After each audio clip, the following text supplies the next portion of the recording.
Alors, il y a plusieurs personnes qui s'interrogent sur la façon dont vos propos sont reçus par l'institution, ce qu'il est convenu d'appeler l'institution. Je ne sais pas s'il y a des prêtres dans la salle qui pourraient peut-être répondre directement, en tout cas à la question que je vous ai posée. Quant à la réaction, voilà, comment vous êtes entendu. Je sais pas, par exemple, le cardinal 23 avec qui vous avez eu quelques échanges, voilà, qu'est-ce qu'il pense de ce que vous dites, par exemple? Je sais pas. J'ai pas eu de contact grave.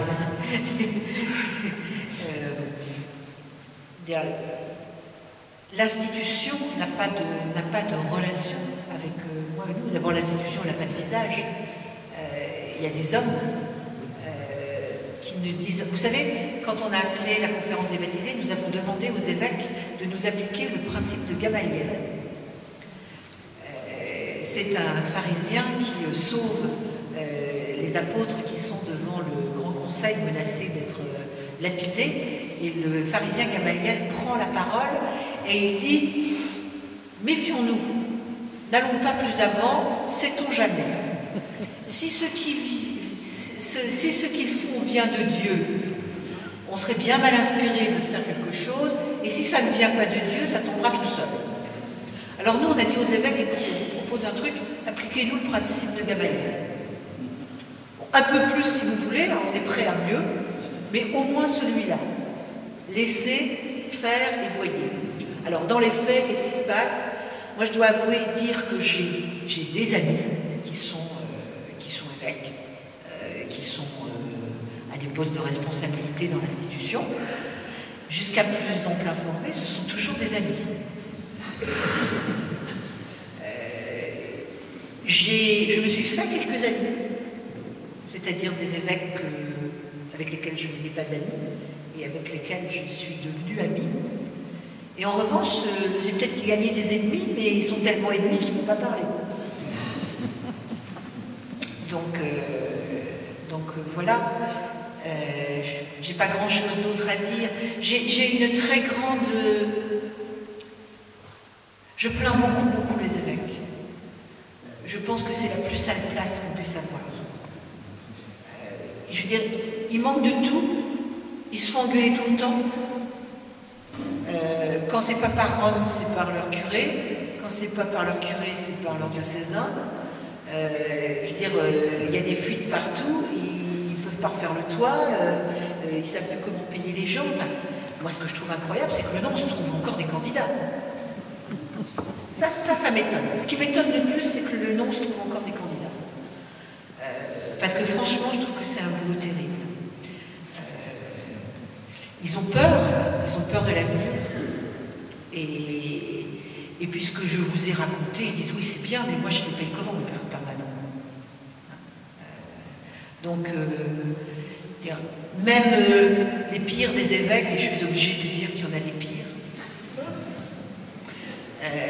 j'ai quand même une grande pitié pour eux, parce que franchement, c'est pas des places. Vous aimeriez être évêque, vous, sérieusement? Il n'y en a pas dans la salle. Mais moi, franchement, non. Hein. Franchement, pas. Cardinal, hein, j'ai déjà dit cardinal, je vois bien. Mais évêque, alors là, pas du tout. Mais vraiment pas du tout. Donc voilà, donc le rapport avec l'institution, c'est difficile parce que, je veux dire, la crise, elle est réelle. Donc des gens qui parlent sont des gens qui sont embêtants. Oui, ça les embête. Oui, on les embête, mais en même temps, comme me disait un de mes copains qui a fait lire mon petit bouquin, Ce Dieu que j'aime, à son évêque. Son évêque lui a dit, quand même, hein, c'est plutôt une bonne chrétienne, ta copine. Mais concrètement, vous n'avez pas d'échange, même, j'allais dire, informel avec votre propre évêque? Non, plutôt avec ses auxiliaires que je connais mieux. Donc je les croise parce qu'on fait du vélo ensemble, on se croise à Paris de temps en temps. Non mais c'est vrai en plus, c'est comme ça. Je n'ai pas pris des rendez-vous institutionnels parce que ça n'a pas d'intérêt. Pourquoi j'irais leur faire porter des paquets? Je veux dire, c'est sérieux là, j'ai dit plein de blagues. Pourquoi est-ce que j'irais leur mettre sur les pieds des paquets qu'ils ne peuvent pas traiter? Qu'ils ne peuvent pas traiter. Je veux dire, ils ne vont pas décider demain matin d'ordonner des hommes mariés pour qu'il y ait plus de curés ou je ne sais pas quoi. Et puis d'ailleurs, est-ce que c'est une bonne solution? Je ne suis même pas sûre. Donc, il y a plein de choses qu'ils ne peuvent pas faire. Donc, je pense que ça n'est pas raisonnable d'aller demander des choses aux évêques qu'ils ne peuvent pas donner. Donc, je pense que ça n'a pas un grand intérêt. Dire que nous avons confiance en l'avenir, faire des propositions. Moi, j'ai beaucoup travaillé sur le Concile de Vatican II et je sais à quel point le travail de fond, le travail que j'essaie de faire en disant que l'avenir est porteur d'espérance, je pense que ce travail-là produit des fruits et que c'est ce travail-là que nous avons à faire. Parce que je plaide pour qu'il y ait de nouveau un concile. Je pense que c'est un des grands lieux dans lesquels s'exerce la vitalité de l'Esprit Saint s'exerce. C'est-à-dire que nous en produit des fruits. Nous laissons travailler l'Esprit Saint dans un concile. Donc je pense que ça sera utile assez vite qu'on rentre de nouveau dans un processus conciliaire. Et on ne rentrera dans un processus conciliaire que s'il y a du travail qui a été fait, du travail intellectuel. Et il y a eu au Concile de Vatican II, il y a eu des Congards, il y a eu des de Lubac, il y a eu Carbraner, il y a eu quelques dizaines de personnes qui avaient réfléchi. Il faut se mettre au travail et avoir des propositions. Il faut qu'il y ait des expériences locales dont on tire des conclusions. Il faut qu'il y ait de la réflexion intellectuelle. Il faut qu'il y ait des gens qui croient en l'avenir, qui l'espèrent, qui l'attendent et qui vivent dans l'espérance et qui vivent dans la conviction que le christianisme et le catholicisme a de l'avenir, parce que sinon, on va fermer les portes, quoi, puis c'est tout. Donc, je pense que ce n'est pas forcément utile d'aller se situer. Moi, je me sens faire partie de l'Église. Je ne me sens pas du tout en vis-à-vis de l'institution.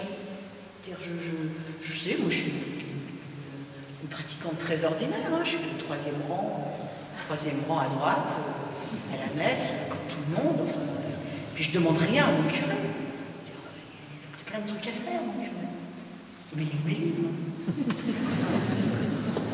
peut-être quelques personnes qui ont été moins convaincues ou qui n'ont peut-être pas complètement compris lorsque vous avez évoqué la tradition. Alors quelqu'un rappelle que la tradition, c'est la trace que l'on laisse en marchant, de tradere, marcher, et qui vous demande si vous pouvez plutôt nous faire regarder en avant et pas seulement en arrière. Voilà. Et quelqu'un d'autre qui demande le rite extraordinaire et le droit spirituel également, qu'est-ce à dire? Voilà, qui n'a peut-être pas complètement saisi votre propos à ce moment-là. Alors techniquement sur le rite extraordinaire, ça tient au fait qu'autrefois, il n'y a pas longtemps, il y a 50 ans, dans l'Église catholique, on célébrait selon un rite qui était assez majoritaire, qui était le rite tridentin, qui était un peu réformé, en particulier par Jean XXIII, juste avant le Concile, qui était le rite de la messe. Il y avait aussi des rites pour tous les sacrements, qu'à l'issue du Concile de Vatican II, après qu'a été votée la Constitution sur la liturgie, Sacrosanctum Concilium, il y a eu une commission post-conciliaire qui a procédé, comme la Constitution conciliaire l'avait demandé, à une réforme des rites, des usages. Donc il y a eu un nouveau rituel et une nouvelle messe, on a coutume d'appeler la messe de Paul VI. La messe de Paul VI s'est imposée et l'usage du rite ancien a été abandonné de façon très large. Et il y a eu, en France en particulier, une très forte revendication par une minorité, mais une minorité active, pour que le rite ancien, qui est un rite exclusivement en latin, et qu'un certain nombre de gens, je suppose, ont connu ici dans cette assemblée, pour que ce rite puisse être de nouveau célébré. Ça a donné lieu à de grandes batailles liturgiques et une partie de la revendication de la mouvance intégriste était appuyée sur cette revendication liturgique, mais pas exclusivement, très loin de là. Le pape Jean-Paul II d'abord, puis puis le pape Benoît XVI, par deux motu proprio, c'est-à-dire des actes qui sont le propre du pape, motu proprio, ont accordé d'abord des dispenses par Jean-Paul II, puis une possibilité de célébrer de nouveau dans le rite extraordinaire de façon relativement large. Donc ça, c'est l'affaire du rite extraordinaire. Et ça a choqué un certain nombre de gens, parce qu'effectivement, il y a une convergence entre l'intégrisme qui refuse un certain nombre de choses précieuses, importantes de Vatican II, et la pratique liturgique. Donc à partir du moment où le rite extraordinaire a été de nouveau proposé, autorisé plus largement, d'une certaine façon, je veux dire, ça plaide, de mon point de vue, pour cette pluralité dans l'Église, et je souhaite que ça se fasse de façon plus large. Donc ça, c'est la réponse sur le rite extraordinaire. Il y en avait un autre sur le droit spirituel. Alors, le droit spirituel, je vais être obligée de répéter ce que j'ai dit, alors si vous n'avez pas compris, ça va être un peu dur. Je vais essayer de le dire d'une autre façon, c'est que je crois que les sociétés ne peuvent pas ne pas prendre en compte le fait que les personnes humaines vivent avec une dimension spirituelle et qu'on ne peut pas renvoyer la dimension spirituelle uniquement à l'espace privé et intime en disant que l'organisation collective de la société n'est pas concernée.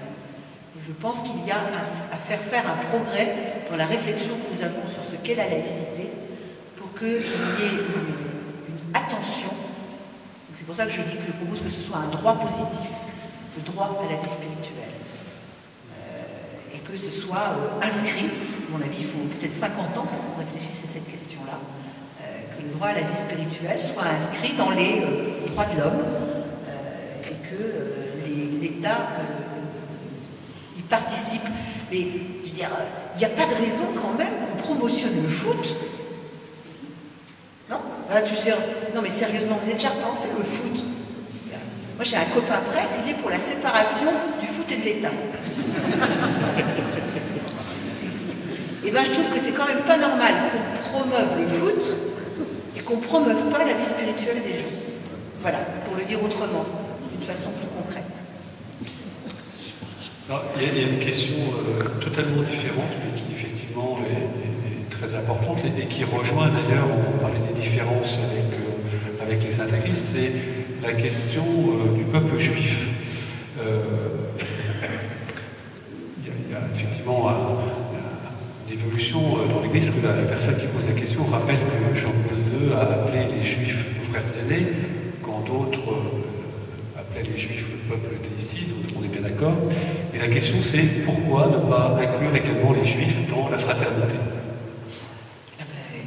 La fraternité, elle est universelle.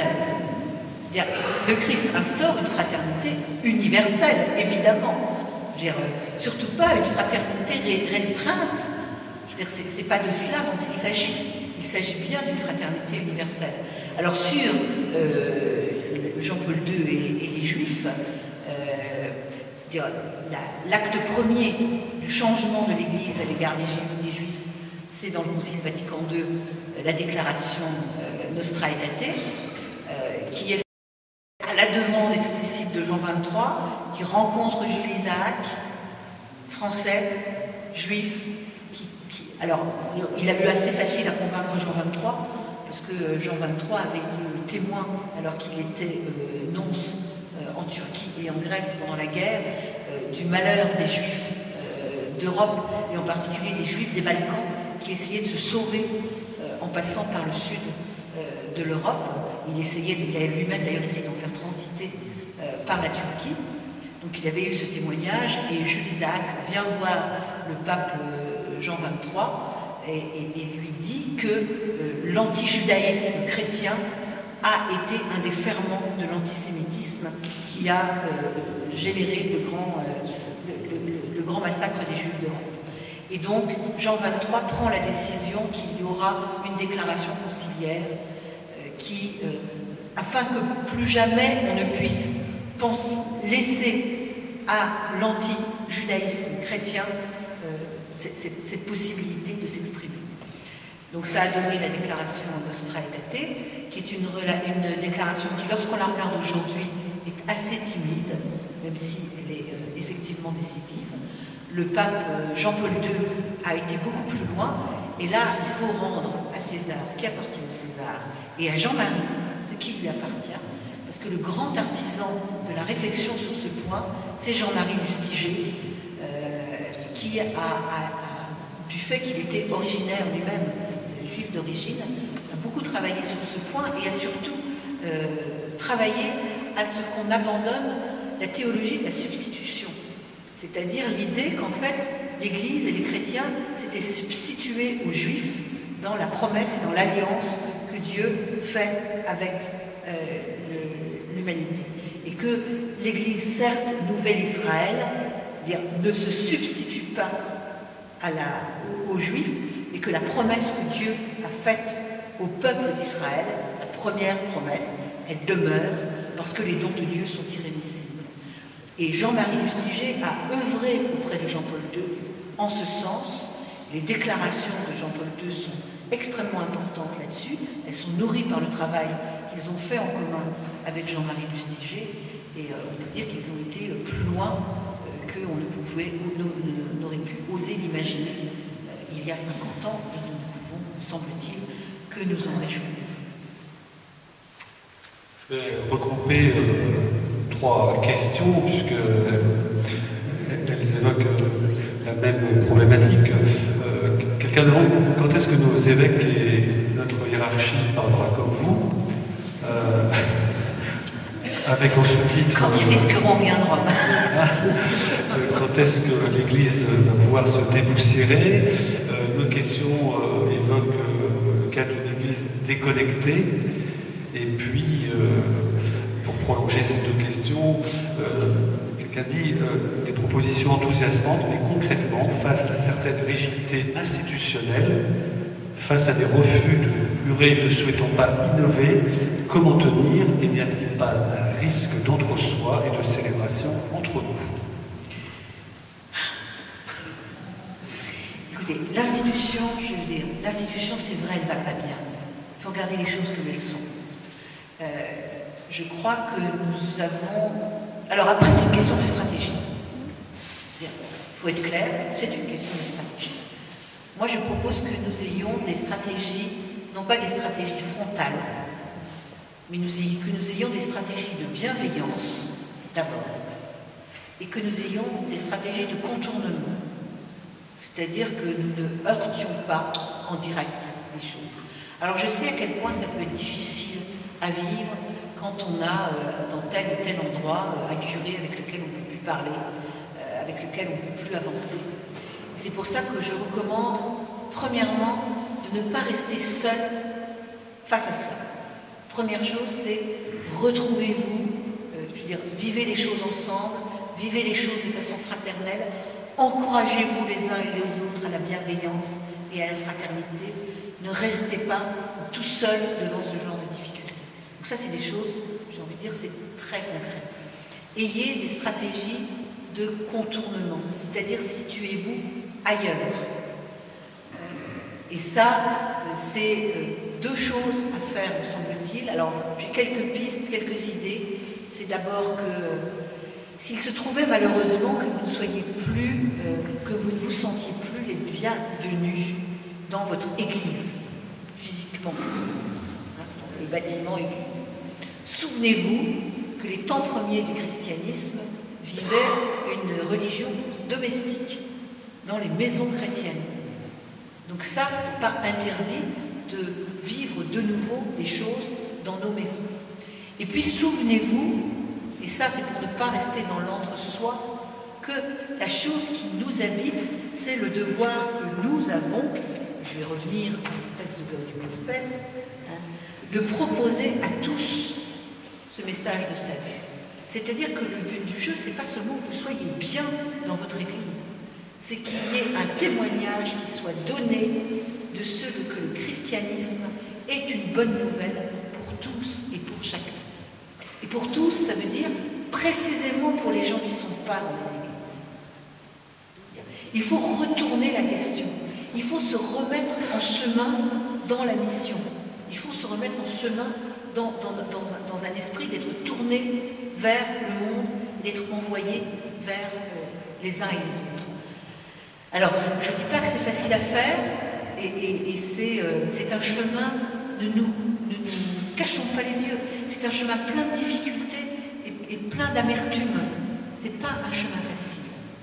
Il se peut vraiment que nous soyons ceux qui sèment et qui ne verront rien de la moisson. C'est possible. Mais si vous ne semez pas, personne ne moissonnera. Donc, je veux dire, je n'ai aucun moyen de vous promettre que ce que vous semez, vous le verrez. Je ne sais pas à quel terme il se passera quelque chose. Mais ce que je crois, c'est que la promesse qui est faite à l'Église, vous savez, cette promesse qu'un certain nombre de gens vous disent, il n'y a pas tant de crises que ça, et puis d'ailleurs, des crises, l'Église, on a déjà traversé, et puis elles sont toujours sorties, hein, donc on ne s'inquiète pas, parce que d'ailleurs, il y a la promesse de Dieu, et les portes de l'enfer ne prévaudront pas contre elle. Bon. Pour être tout à fait franche, je pense que les portes de l'enfer ne prévaudront pas contre l'Église telle que je vous l'ai lu au début de mon exposé.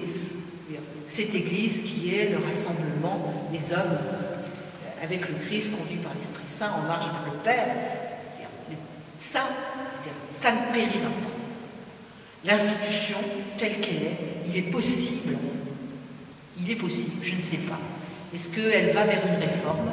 Est-ce qu'elle sera à tel point incapable de se réformer qu'on passera par je ne sais pas quoi, par une sorte de silence, par une sorte de perte?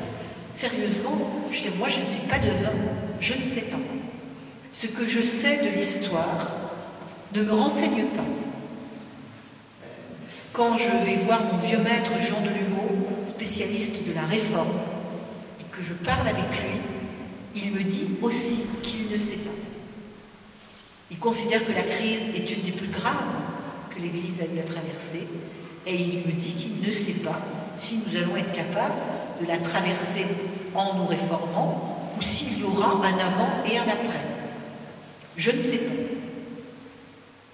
Mais il faut pour autant, c'est pas parce que nous ne savons pas qu'il ne faut rien faire.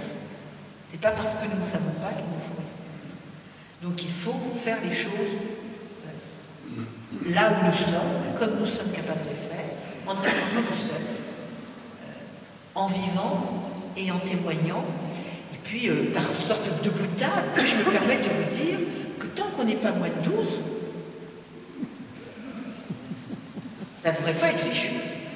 Donc pour l'instant, on a de la marge. Beaucoup de marge. Bien. Il n'y a plus d'autres questions. Je ne sais pas qu'il y ait des questions rentrées, que l'un ou l'autre d'entre vous reparte avec... si peut-être, je vous en prie.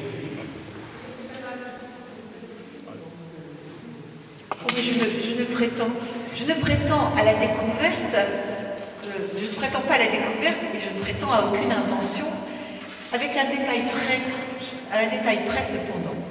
Vous savez que la langue française a cette singularité que quand un trésor est enfoui quelque part et que quelqu'un le découvre, on dit qu'il invente ce trésor.